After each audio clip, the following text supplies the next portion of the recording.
Hello guys, চলে আসলাম। এই যে এখানে বিল্ডিং হচ্ছে, দেখতেছেন আস্তে আস্তে প্রকৃতি নষ্ট হয়ে যাচ্ছে।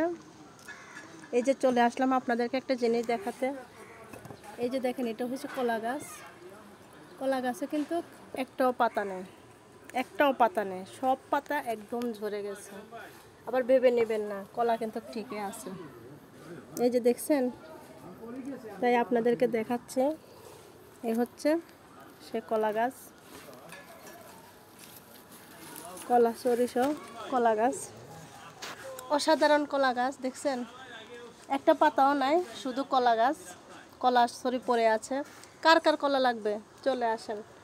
লাইভে অনেকে কলা দেয়, অনেকে বেগুন দেয়, তাই বলবো আজকের থেকে কেউ কলাওলা দিবেন না, শুধু আনারস দিবেন, আপেল দিবেন, মালটা দিবেন, বুঝছেন? এই যে দেখছেন, কার কার কলা লাগবে চলে আসেন তাড়াতাড়ি।